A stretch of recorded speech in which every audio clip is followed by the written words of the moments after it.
first one is on page 348. You guys can all turn to that page. So I'll put this all along with you.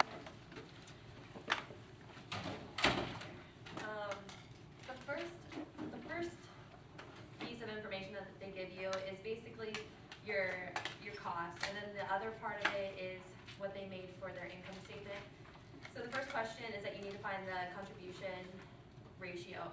And after looking at the problem, the income statement that they prepared was not incorrect, and at the time we could not figure out why it wasn't.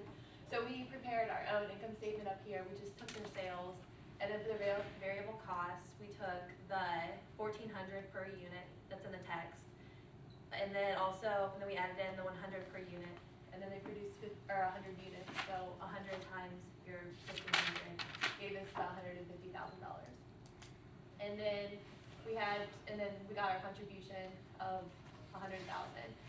So to find the break even, what they ask for, you have to take your fixed expenses divided by your either contribution percentage or their units.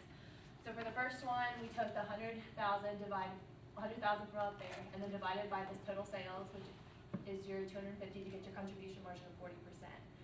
And then from there, with not looking at this income statement anymore, this is just what we prepared to get the contribution margin. For your break even, you take your fixed expenses over your contribution margin. So we took 140 from up here, and then our 40% from right here, and got you 350. And then to find our units, we took the 140,000 divided by 1,000, which is what you would get if you prepared the income statement with 350. We got the 140 units. So that's how you answer the first question. And then on the second part, it says how many units did the firm produce in its first year of operations? And when we calculated it, we took the total sales divided by the per unit cost, which was the 250,000 divided by the 2,500 to equal 100 units. Does anybody have a problem with how we calculated that? We want to know how many units that we produced. So how we did, we took the sales and divided it by the cost per unit. Does anybody have any opinion? What's that? Would you guys know? Would there be an issue? Would there be an issue with doing it that way? Right, what we did here is like what they actually sold. And would you guys think what they actually produce is different? Would it be like above or below what they actually sold? This is what they actually sold, 100 units. What would you guys think about the produced based on the absorption cost income statement they gave you on the book? Or the previous income statement that we prepared? Yeah, which gave us the negative 40,000. If you look here, yeah, negative 40,000 different net income. It's different than the one they gave you in the book, which is 0.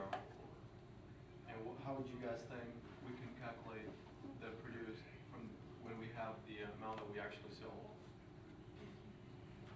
You guys have any ideas?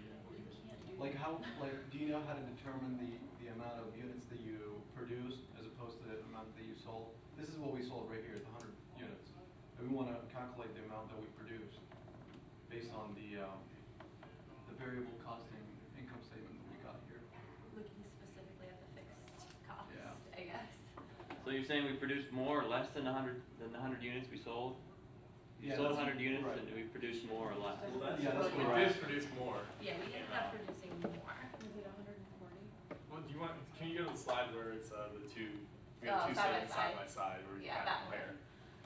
Initially, what we thought, what the difference was with their income statement provided, which we thought the ethical dilemma was, we thought they understated their the variable costs Yeah, here. up there by 40,000 because we just thought it was 100 units produced, which would explain your difference of net income, 40,000 difference. But what actually was the case, instead of understating your cost of goods sold, they actually overstated their fixed cost by, what was it, 40,000? So instead of it being 100,000, it was actually 60,000, which gives you your, over on your left side, your variable cost of 200,000. Yeah.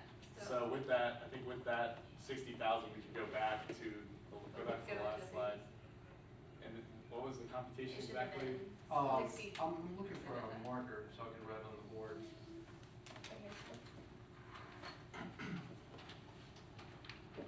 All right, so what we did to calculate the amount they produced, we take the 100 units they actually sold and divide it by that 60%.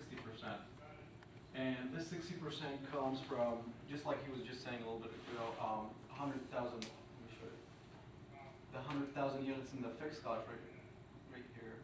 This one, the actual number was 60,000 because that's how we figured out this 40 right here, which makes the 60% of that 100. And if you divide it by that, you will get 167. Yeah. And that should be your units produced. And that should be the units they produced, not sold. Yeah. So that should have been the correct answer for that one. So that would have been part B, right? Yes, that's part B. And then basically on part C, you just have to reconcile the results, which is what we just were doing as far as showing the difference between the two. That one, yeah. And on that, basically it was just how they allocated their expenses as far as between variable and fixed. And then on part D, you have to prepare the variable costing income for 100 units sold, which is, this is the exact same income statement that I've been showing you the whole entire time. When we calculated it, yeah, all three of those are the same, so there's nothing different. It's just basically your variable costs, which were the $1,400 and the $100 added together, which gave you the $1,500, and then they sold 100 units, so that's $150,000 in variable cost, and then your fixed would have been the 100,000 plus the 40,000 to give you 140,000 with a loss of 40,000. And then it just basically asked you if it would be unethical to use the income statement that they had provided, and we said yes, that it would be, because it's not correctly reflecting their expenses or their costs that they're incurring. So we said it would be unethical. Does anybody have any questions on how we calculated that? Or Any part of that problem? Go back. Can you go back one slide here? Oh, one more. There. What they were given, no, that, what you have on the left side here is similar, that's what you'd just simply reproduce that out of the book, right? That's what the problem, the original problem was given to you? Yeah, that's what they gave. Right.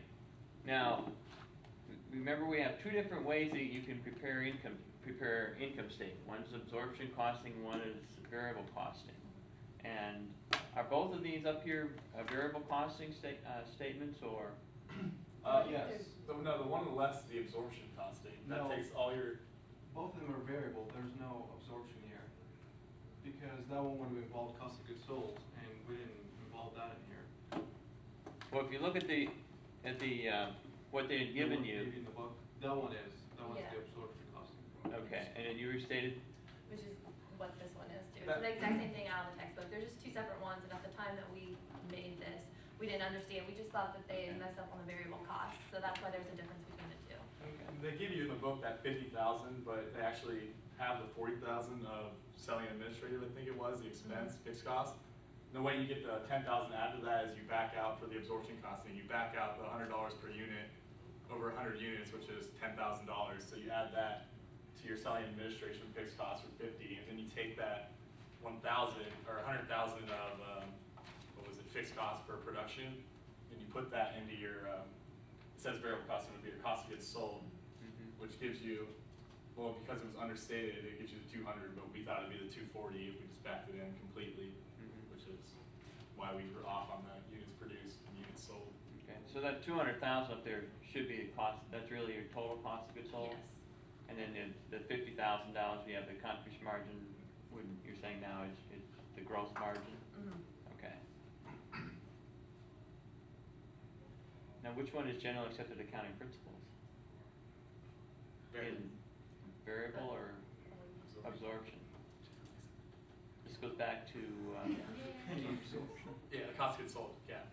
right, the one that has the cost of goods sold Absorption. is, The For absorption. internal. okay, one is internal, one is external. One's for internal reporting, one is external reporting, which is what? External is the gap, cost of goods Yeah. sold, internal would be your variable cost. Okay, so what they originally presented would have been based on GAAP then. Okay, so what they have there of the operating profit of 0, would that, so that would be based, that would be generally accepted accounting principles, so is that ethical or unethical?